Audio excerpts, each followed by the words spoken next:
Hello, je m'appelle Romy et dans cette vidéo, je vais te partager les témoignages de 10 travailleurs en remote qui m'ont rejoint dans un co-living au Maroc. Certains sont salariés, d'autres freelance ou encore entrepreneurs. Qu'est-ce qui les a motivés à rejoindre un co-living éphémère en mode surf et yoga au Maroc? Quels étaient leurs objectifs, leurs intentions? Ont-ils vraiment réussi à travailler? Qu'ont-ils pensé de cette expérience? Ou encore, qu'est-ce que ces 2 semaines auront changé dans leur quotidien? Ils répondent à toutes ces questions dans cette vidéo. J'ai aussi fait une autre vidéo où je t'explique le concept de ce co-living et où je t'emmène avec moi toute une journée dans la Flow House. Je te mets le lien en description de cette vidéo. Je te laisse avec leurs témoignages et je te retrouve à la fin de cette vidéo.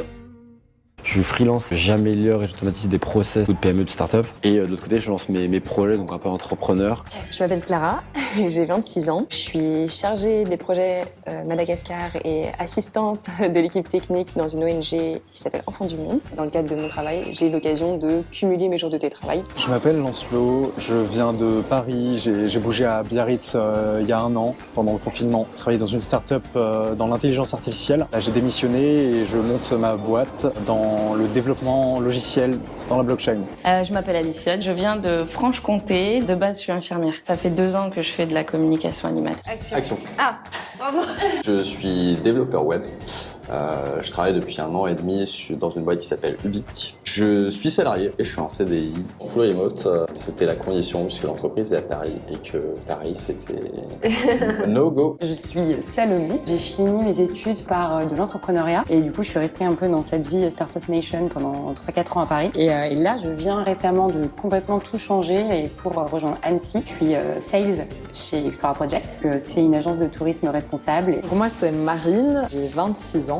Et je suis belge. Je travaille dans une start-up française qui s'appelle The Toolbox. On a des bureaux à Bruxelles dans lesquels on peut se réunir, mais le fonctionnement de l'entreprise est totalement remote. Écoute, je suis entrepreneur surtout depuis déjà 15 ans. Ma dernière boîte, ça a été Anti-Café, un réseau de café coworking que j'ai créé à Paris, qui s'est développé ensuite à Bordeaux, à Lyon, à Strasbourg, en Italie. Ouais, moi je suis Lou, je suis Talent Acquisition Manager et je travaille en remote. Je travaille en fait pour une start-up parisienne et en gros le but c'est d'aider les fondateurs de l'entreprise, de la start-up, à recruter les talents de l'entreprise. Je m'appelle Charlène, j'ai 28 ans, je suis coach de vie holistique spécialisée dans la résilience. J'accompagne les personnes qui vivent un obstacle de vie tel qu'un décès, une maladie, un accident, un licenciement, à dépasser cet obstacle pour en retirer du positif et se révéler à travers cette adversité. Ambroise, j'ai 30 ans, je suis français et maintenant canadien aussi. Et donc moi j'ai fait pas mal de choses mais en ce moment je suis surtout formateur pour indépendants. Donc je forme des gens à la fois devenir freelance, devenir nomade et aussi voir la suite en tant qu'indépendant, passer de freelance à formateur par exemple. Donc je m'appelle Jessica, j'ai 23 ans. Je suis depuis 1 an et demi l'heureuse directrice de l'agence ANA, qui est une agence de communication globale où on a un pôle web, un pôle plutôt créa, stratégie. Alors moi je m'appelle Floriane, j'ai 26 ans et je suis bientôt naturopathe. Moi, je cherchais une destination au soleil, pas trop loin de l'Europe pour rentrer à Noël. Et le concept m'intéressait aussi au-delà de ça, quoi. Se trouver dans une maison comme ça, co-living éphémère que j'avais pas encore fait. Et puis aussi le concept global, quoi. Le côté de faire du yoga tous les jours. Je connais pas grand-chose à l'entrepreneuriat et j'avais beaucoup de préjugés par rapport au groupe de personnes qui pouvaient être ici. Je me disais que j'aurais pas forcément ma place. J'entends business et je me ferme parce que moi je suis dans le non-profit alors. je me sens un peu dans un autre monde. C'est hyper intéressant aussi d'être entouré de tous ces gens qui ont des profils hyper différents, hyper variés. Là, j'ai lancé il y a quelques semaines et je suis encore en phase un peu d'exploration, de test. C'est typiquement le cadre idéal en fait pour tester un peu de nouvelles idées, itérer très rapidement. Comme c'était un mode de vie qui m'attire depuis longtemps, le côté nomade, remote, etc. Et why not aller tester ce concept pour la première fois. J'avais pas pris de vacances depuis longtemps. On m'a gentiment accepté 2 semaines exceptionnelles de télétravail. Un peu aussi le mode de vie d'Explora qu'on promeut un peu, c'est éviter de prendre l'avion trop souvent. Et en fait, j'étais jamais venue au Maroc par exemple et donc venir un week-end, ça n'a pas trop de sens. Donc en fait, c'est aussi l'idée de voyager différemment. Fin 2020, je suis parti de Paris après le confinement et avec des collègues de travail, on est partis tous ensemble aux Canaries pendant 6 mois. C'est mon employeur qui a autorisé le télétravail depuis l'Europe. Donc on est parti là-bas et je me suis rendu compte que c'était très sympa en fait de travailler sous les cocotiers et qu'on n'est pas forcément moins productif. Donc j'ai voulu tenter et je regrette pas. Paris, c'est une ville pour l'entrepreneuriat qui est magnifique. Et en même temps, il manque de la nature, il manque d'échanges, parfois de légèreté, du sport. Et donc ça me permet de trouver mon équilibre à l'échelle d'un mois, d'une semaine, pouvoir passer du temps à Paris quand c'est nécessaire, mais aussi bien pouvoir travailler dans le cadre comme ça pour un peu plus s'épanouir, pour profiter du sport, enfin rencontrer des gens. C'est super sympa, il faut choisir la communauté, les gens, la thématique qui vous parle, mais il n'y a pas de questions à se poser. Je ressentais le besoin aujourd'hui de partir plus loin pour me confronter un peu plus à ce que je veux vraiment aussi. Et je voulais enfin avancer, en fait, ça fait franchement des mois que j'ai des projets en tête et je le fais pas. On a un peu tous le même objectif, c'est on vient ici mais on travaille quoi. Le remote en fait c'est sympa mais c'est vrai que parfois on peut manquer justement d'interaction sociale etc. Donc j'avais vraiment envie d'expérimenter le co-living. Donc pour cette raison-là, pour rencontrer des personnes, pour aussi trouver l'inspiration auprès d'autres personnes en fait qui travaillent plus ou moins comme moi, que ce soit des freelances, que ce soit des auto-entrepreneurs ou des workers en remote comme moi. C'est Alex qui m'a parlé de ce projet parce qu'il sait que pour moi l'important dans la vie c'est pas juste le travail. J'aime beaucoup faire plein d'autres choses sur le côté de mon travail. Le Maroc, je ne connaissais pas du tout finalement. Et c'était du coup la bonne occasion voilà, de venir un petit peu. Alors c'est vrai que je fais un petit peu en mode sportif, on va dire, parce que là, on est ici, on fait un peu du surf. Avant ça, j'étais à Darla pour faire du kitesurf. Dans ce co-living, je venais chercher plusieurs choses. Déjà, si je prends le côté professionnel, c'est vraiment le côté intelligence collective en fait, moi qui m'intéresse. J'ai eu une expérience entrepreneuriale où j'étais dans la bijouterie, où j'étais toute seule et c'est ce qui m'a aussi beaucoup épuisée parce que j'aime être avec des gens.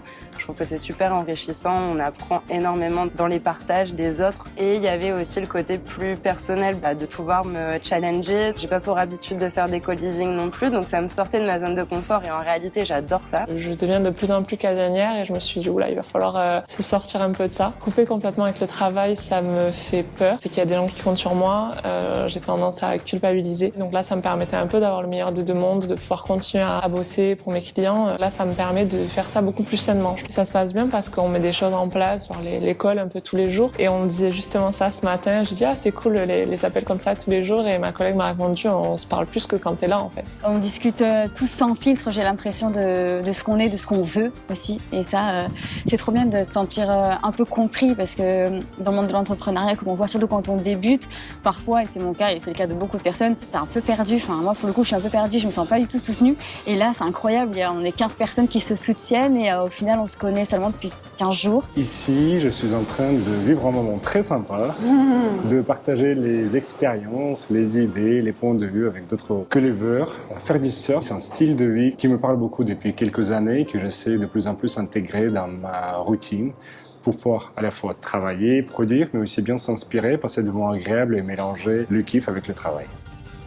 Des objectifs variés, juste prendre du recul sur ma vie, parce que je venais de changer de travail, je venais de démissionner, de nouer de nouvelles relations, et essayer de profiter un peu plus du moment présent avec ces nouvelles personnes. En fait, ça me fait toujours me remettre en question quand je pars en voyage, et c'est pour ça que je veux aussi partir en tant que digital nomade, c'est que ça remet en question tes valeurs, ta culture, tes façons de penser. J'avais un peu peur au début, je me suis dit est-ce qu'on va vraiment travailler? Est-ce que ça va pas plutôt me tirer vers le bas? Et au final, en fait, c'est un peu l'inverse qui s'est passé parce que tout le monde est super motivé, on est super focus dans ces projets. Donc on avait vraiment ces moments de travail et puis les moments où on pouvait profiter tous ensemble. Alors il y a eu le temps d'adaptation un peu le lundi forcément, le premier jour où je sais pas ce qu'on met quand j'ai des appels et je veux pas trop déranger les gens et puisqu'on se connaissait pas encore. Dès mardi après-midi, c'était super focus. J'ai réussi à être super efficace. Tout le monde en fait fait un peu ses appels et puis il suffit juste de demander et puis ça te dérange pas. De toute façon personne ne s'entend, on a tous nos casques anti-bruit. Mais c'est comme au bureau en fait et c'est sympa mais en même temps on partage aussi différemment et j'aime bien aussi le côté où en fait à 18h15 il faut aller voir une sunset donc en fait tout le monde est super en train de finir ses trucs et on part tous ensemble. À la base je voulais juste c'est comme je disais, ça faisait partie d'un voyage. Je fais beaucoup de yoga d'habitude donc je me suis dit retraite de yoga plus reprendre le travail après 2 semaines de vacances en télétravail, ça pourrait être très sympa. Je suis arrivée avec une idée d'une expérience très personnelle. C'est vrai que j'ai l'habitude d'être très entourée donc je venais pas ici pour une expérience humaine et en fait c'était vraiment une super expérience de travailler avec d'autres personnes. J'ai trouvé que la dynamique de travail elle était super intéressante et il y a eu un partage aussi des pratiques de travail qui m'a vraiment beaucoup apporté et même j'en parlais encore ce matin avec mes collègues de me dire que oui on était dans des milieux totalement différents mais le monde du travail ça reste quelque chose de commun à tout le monde et les problématiques qu'on y trouve c'était aussi commun à tout le monde. Il y a plusieurs choses. Il y a le remote qui s'est démocratisé, ça c'est sûr, le télétravail, etc. Mais aussi, en fait, les modes de management où, au final, les managers d'aujourd'hui vont être beaucoup plus flexibles vis-à-vis en fait des managers, en responsabilisant en fait ces personnes. Eh bien, on se rend compte finalement que les employés vont être beaucoup plus honneurs en fait de leur sujet et du coup être dans la productivité, la vraie productivité plutôt que du micromanagement qui finalement en fait dessert le manager comme le manager. Continuons le travail. Ça te permet de le faire un peu autrement. J'ai beaucoup moins de rendez-vous. Dans ce cadre, je ne vais pas aux événements, je ne vais pas au dîner. Donc, je me concentre un peu plus sur le deep work, un peu plus sur les choses que je voulais lire, étudier, réfléchir, qui est une partie indispensable du travail. Et je le mélange avec le plaisir, le sport, les échanges. Mais pour autant, je ne les mets pas du tout de côté le travail. On est finalement peu à être vraiment full nomade ou semi-nomade. Et du coup, c'est marrant de voir des gens qui arrivent, c'est la première fois qu'ils vont travailler à distance dans notre pays, tu vois, ils savent pas trop comment gérer le truc. Puis il y a plein de questions par rapport au matériel, aux façons de faire, combien de temps tu restes en général par endroit, où est-ce que tu as été, où est-ce que tu recommandes, etc. Par rapport au côté indépendant et nomade, je peux peut-être apporter plus aux gens parce que c'est ce que je vis. Mais par contre, j'ai beaucoup appris sur d'autres choses. J'ai pu, moi, me retrouver parce que je suis sortie en fait de mon quotidien et je suis sortie des choses que je faisais parce que je devais les faire, parce que c'est ce qu'on attendait de moi. Et ici, je suis pas venue avec cette intention-là et pourtant, j'ai eu ce déclic un peu de ah ok, en fait, je suis plus avec les gens qui me mettent sans le vouloir cette pression de qu'on attend des choses de moi. Qu'est-ce que moi j'ai envie de faire de mes journées? Qu'est-ce que moi j'ai envie de prioriser? Ça m'a paumé de me dire bon bah en fait j'ai le choix. Alors en fait c'est vraiment il y a quelques mois dans mon boulot, c'est un boulot que j'adore ce que je fais, j'adore mon équipe, mais c'est assez énergivore. Donc je me suis rendu compte que j'avais besoin de quelque chose pour justement remplir mes batteries. Du coup j'ai racheté un appareil il y a un an et du coup j'avais cette intention en venant à la Flow House d'utiliser cet appareil, ce que j'ai un peu fait. Je pense que ça m'a donné un bon push pour continuer un peu dans cette voie aussi. Et puis j'ai réussi à le faire parce qu'il y avait justement cette bienveillance qui s'est installée très rapidement dans le groupe. Et c'est vraiment de l'intérêt, même si on est face à quelqu'un, on va peut-être pas spécialement comprendre ou être dans le même délire que l'autre, mais on va poser des questions, on va être intéressé. Et du coup, il y a ce non-jugement qui s'est installé sans même en parler. On s'est pas dit ok, on est ici pour être bienveillant, pas de jugement. Non, ça s'est mis naturellement. Ça, c'était très agréable. Ouais, en fait, je suis à Biarritz de base et je surfe un peu, beaucoup. Plutôt que d'être tout seul à surfer les meilleures vagues, bah, autant genre partager le moment, le surf et en plus les moments à côté avec des gens qui partagent un peu la même vision du travail, l'équilibre vie au travail, vie perso. Et pour moi, c'était aussi l'occasion un peu de découvrir le yoga. Enfin, je suis pas du tout un yogi. Bah déjà, je m'étais prévu un rythme un petit peu plus light que d'habitude, parce que je voulais pas juste être là et bosser tout seul dans mon coin. Et donc, je m'étais mis une deadline à 16h, les jours de semaine pour arrêter de bosser. Et ce que j'ai fait, c'est que j'étais direct dans mon truc, quoi. Le matin, on faisait yoga, j'allais prendre mon café et je me mettais ici au calme et je bossais. Dès que j'arrêtais de bosser, il y avait toujours l'expédition plage ou autre et j'y allais, comme ça, c'était bouclé, quoi. Être dans un espace ouvert, parce que ce qui était important aussi pour moi, c'était de passer le plus de temps possible dehors. Pour moi, c'est dérangeant d'être devant un ordinateur tout le temps. Je trouve que c'est aussi pas forcément très sain. Le fait de pouvoir organiser mieux mes journées pour pouvoir libérer du temps le soir, par exemple, pour pouvoir aller surfer, ce genre de choses. Quand j'étais gamin, je faisais beaucoup de ski, normalement en compétition. C'est vrai que depuis quelques années, c'est un aspect que j'ai un peu délaissé, que j'essaie depuis quelques temps de me remotiver comme il faut pour faire des choses comme ça. Ça tombait super bien. Pour ça, c'était très cool la Flow House, voilà, d'avoir les cours de yoga un peu le matin, faire du running sur la plage, des choses comme ça, qui font surf tout le temps. C'est pas y aller tous les jours, malheureusement, c'est du boulot, mais un petit peu. Le jour, t'as dit que tu faisais semblant, je balance. Coupé. Je travaille tout le temps. C'est fini l'époque où on a un métier, on reste dans ce métier, on reste dans sa maison, et voilà. Enfin, je pense que notre génération, elle va changer. C'est tout le futur du travail. Sans être nomade, pour moi, des semaines un peu pas forcément de co-living, mais en tout cas de télétravail, ça me semble indispensable maintenant. Même si on veut rester sédentaire, je pense que c'est parenthèse. On travaille pas pour attendre les vacances, quoi. Je pense que ça va être indispensable.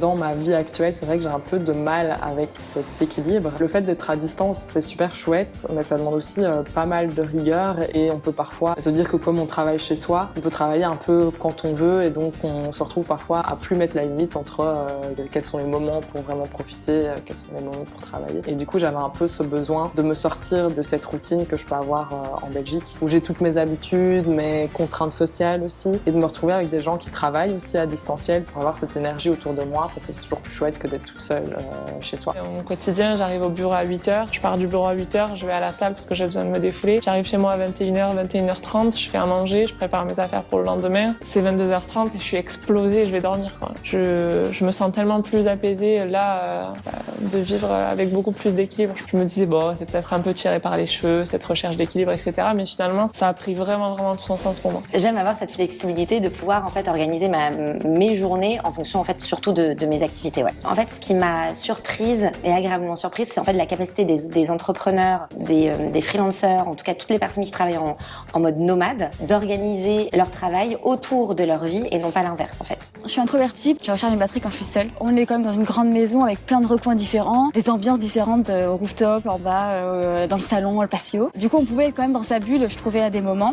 Ce qui m'a marqué, mais en même temps, je suis pas si étonné que ça, c'est qu'on est nombreux à être dans cette recherche de la slow life, slow travel, ou même du digital nomade, l'indépendance financière, l'indépendance de son boulot. D'ailleurs, on a bien vu à la fin que 2 ou 3 co-livers avaient décidé de changer de taf, de se remettre en question. Je fais du sport quasiment tous les jours. Et si je le fais pas, t'as cette sensation de il m'a manqué un truc dans ma journée. Ici, je ressens moins ça. Je fais du yoga tous les jours, donc on bouge tous les jours. En fait, c'est d'avoir ce mouvement-là qui compense un peu. Et le sport que je fais ici, je le fais parce que le sport me fait quand même me sentir bien. Donc ouais, il y a vraiment ce côté plaisir. Je le fais parce que ça fait du bien à mon corps et pas parce que j'ai besoin de me défouler, quoi. Mais même, je pense que c'est au-delà de ça, c'est aussi pour être plus efficace dans mon travail et puis pouvoir continuer à l'apprécier. Ouais, c'est vraiment ça, c'est de se dire, ok, mon travail, c'est pas non plus ma vie, même si je l'adore. C'est aussi chouette de pouvoir partager autre chose et de pouvoir revenir avec une nouvelle énergie. Souvent, on dit que work-life balance, donc le travail, tout le reste, c'est la vie. Ça veut dire que je travaille aujourd'hui pour vivre le soir, vivre sans le week-end, vivre en vacances, en retraite parfois, et ça, je trouve presque une bêtise, plus que ça même, parce qu'au travail, on passe une grande partie de notre temps, voire quasiment facilement la moitié du temps en dehors de sommeil. Et si c'est pas la vie, si ici on ne profite pas, ici si on n'aime pas, ça veut dire qu'on gâche au moins la moitié de notre vie réveillée. Le travail ne doit pas être opposé au plaisir. Et oui, il a le travail, il a le sport, il a le temps pour les amis, il a le temps pour le soir, il a le temps pour le sommeil, donc il a différentes choses, mais tout ça, ça fait l'ensemble de la vie, ce qui veut dire que le travail aussi doit s'intégrer d'une manière naturelle et pas être en source d'argent pour vivre plus tard. Le moment qu'on a, c'est aujourd'hui, c'est pas plus tard. Yoga tous les matins, j'avais jamais fait ça sur une longue période, enfin sur 2 semaines, et j'ai bien aimé, et j'ai remarqué que je suis beaucoup plus flexible. J'arrive enfin à m'asseoir en tailleur sans avoir mal, donc c'est assez cool. Et puis même, c'est un excellent moyen de démarrer ta journée, tu te lèves tôt, avec des exercices de yoga et t'es bien frais pour commencer. En fait, je recherchais un peu à la base une retraite de yoga. C'était un peu compliqué au niveau des timings, etc. Et en fait, c'est vrai que c'était un peu l'adéquation parfaite entre je peux partir en télétravail, profiter du cadre, faire du yoga, mais en même temps pas être obligé de tout louper. Je pratiquais pas du tout le yoga, je suis pas du tout souple. Du coup, ça a toujours été un truc où je me disais impossible. Moi, c'est impossible que je fasse du yoga. Mais du coup, je venais aussi un peu pour ce petit challenge-là. Et ça m'a fait du bien d'avoir en fait cette routine de commencer la journée avec quelque chose qui est pour moi-même. Ça fait une petite dizaine d'années que je médite. Je trouve un outil formidable pour la concentration, pour le repos, pour aligner tes idées. Et depuis quelques temps, je m'intéresse de plus en plus dans la yoga qui s'adresse à ton corps, qui s'adresse à ton énergie, à ton mental. Et quand tu arrives à réunir ces éléments ensemble, tu arrives à trouver beaucoup plus d'équilibre. J'ai adoré. C'est une des raisons pour laquelle je pense que je suis venue aussi au co-living. C'était d'une pour expérimenter le format co-living et de pouvoir allier justement le travail avec ses activités sportives et notamment le yoga. Et le yoga pour moi c'est essentiel en fait à mon bien-être et en fait à mon équilibre. Ça fait partie de ma routine. Une bulle de décompression et à un moment je prends réellement pour moi une habitude, un rythme de vie aussi parce que c'est vraiment quelque chose que je fais tous les matins et pour moi c'est une méditation un peu en mouvement aussi. On a fait le premier yoga au lever du soleil et je sais pas, j'avais déjà ressenti ça une fois, je pense la première fois que j'en ai vraiment fait, je sais pas, ce flow quoi. Ouais. Genre t'es dans ton truc, t'es bien, tu sais que tout est ok, que tu vas pouvoir gérer. Mais j'ai bien aimé aussi le yoga genre juste en fin de journée. Et c'est cool parce que du coup t'as en fin de journée, normalement t'as toujours des pensées qui te reviennent, tu te dis tiens j'aurais pu finir ça, j'aurais pu dire ça, etc. Et là ça a tout coupé, après on était bien quoi. Faire du yoga tous les jours, ça m'apprend un peu que ça peut donner des courbatures le yoga, parce que j'en ai partout. Ça me fait utiliser des muscles que je ne connaissais même pas. Ça me permet aussi de voir le sport d'une autre manière, de me dire bon c'est pas juste pour me défouler à la fin de la journée, parce que vraiment sinon ma tête va exploser. C'est une manière de bouger son corps et de faire quelque chose pour soi, mais pas parce que je me sens obligée, parce que vraiment j'ai besoin de me vider la tête, juste parce que je passe un bon moment. Le yoga le matin a été un des premiers facteurs qui a permis vite de nous souder et de créer même un moment de solidarité. Mais d'ailleurs, un petit aparté, donc tu as lancé un compte Instagram Denis le Yogi. Tout à fait, je peux vous montrer. Voilà, vous avez le compte Denis Yogi. N'hésite pas, voilà. Très honnêtement, je ne m'attendais pas à découvrir autant de profils différents. Je pensais retrouver beaucoup de gens, peut-être un peu comme moi dans les métiers de la tech, des choses comme ça. Et en fait, pas du tout. Pas du tout. Et c'est très, en tout cas, c'est très enrichissant de voir un petit peu des choses qui n'ont rien à voir avec ce que je fais. Agréablement surpris en fait de la diversité des profils et de la richesse. Et en fait, tout le monde est très très différent, mais tout le monde a ces mêmes valeurs en mode on vit simplement, on se prend pas la tête, on a cet équilibre travail, vie perso, avec le sport aussi. On s'entend hyper bien et aussi c'est genre très très riche en fait où t'es 2 semaines à vivre H24 ensemble. Enfin genre on se réveille ensemble, on fait le yoga, on petit-déj, on déjeune et on dîne ensemble, on va à la plage après et on surfe ensemble. En fait, au final, c'est que c'était pas une bulle de Startup Nation. On s'est retrouvé avec des gens qui avaient des profils très différents. Je pense que ça a vraiment contribué à la richesse de cette expérience, de pouvoir échanger sur plein de sujets, expérience réussie, même au-delà de mes attentes. Dès le début, je me suis sentie bien. Et je pense que tout le monde, on s'est tous sentis bien. Même si on est tous différents, on a tous quelque chose à s'apporter. Enfin, c'est fluide, c'est génial. Mais c'est vraiment la synergie entre les gens. Vraiment, je pensais pas que c'était possible en si peu de temps de se trouver une petite famille finalement. Ça fait vraiment ça, petite famille. On se retrouve ensemble à table le soir. C'est très familial, c'est très convivial. Bon, certains sont en pyjama. Enfin, moi la première. On est tous nous-mêmes 100%. Quand t'as un bon feeling, et ce qui est vraiment le cas dans notre groupe, t'acceptes aussi de te livrer et de livrer ta vulnérabilité. C'est juste ce qui nous rend tous humains. Et ça, c'est vraiment genre l'ambiance qu'il y a dans toute la maison. Tout le monde est chill, genre tout se passe en douceur, tu vois, tout est naturel, tout glisse. Je pensais pas qu'il y aurait un dynamisme aussi fort, très bienveillant. Tout le monde partage les mêmes valeurs et donc du coup ça crée vraiment une cohésion de groupe que j'avais complètement sous-estimée quoi. Du coup j'ai pris des livres que je n'ouvrirai pas du tout je pense. En fait on a toujours un truc à faire, il y a toujours des personnes avec qui discuter. Dans d'autres contextes on n'aurait pas eu l'occasion finalement de découvrir forcément ces personnes-là et c'est donc une richesse en fait énorme et je pense que voilà on va garder en fait ces souvenirs en tête et c'est juste trop chouette quoi. Pour moi une des raisons d'être nomade c'est aussi les gens que tu vas rencontrer, ce que tu vas créer, tout ce que tu vas faire. J'ai déjà été nomade genre hyper solitaire tout seul pendant des mois et tout et je sais que ça me correspond pas et ce qui est hyper important c'est justement de créer des relations en voyage qui vont durer, tu vois on va tous se suivre dans nos projets. Ce qui m'a le plus surpris c'est vraiment à quel point moi je suis à l'aise ici, à quel point je me sens bien et apaisée ici, ça je m'y attendais pas du tout. Et pourquoi pas continuer à suivre et pourquoi pas travailler ensemble aussi par la suite où il y a un peu plein de compétences hyper différentes. Dans la maison en fait j'ai justement eu ce sentiment de vite connaître les gens. Je pense que c'est le 2 ou le 3e jour où on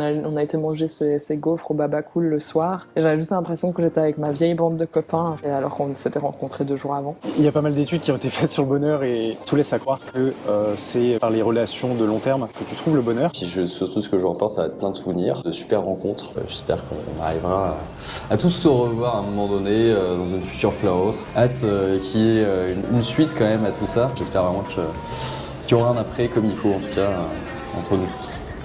Et voilà, si ces témoignages t'ont donné envie d'en savoir plus, je te remets juste ici le lien de la vidéo Une journée dans la Flowhouse. Et pour ne pas rater les prochaines éditions, tu peux suivre la Flowhouse sur Instagram, je te mets le lien dans la description sous cette vidéo. Et enfin, n'hésite pas à me partager ta propre expérience des co-living et du télétravail en commentaire, je serai ravie de te répondre et sur ce, je te dis à bientôt.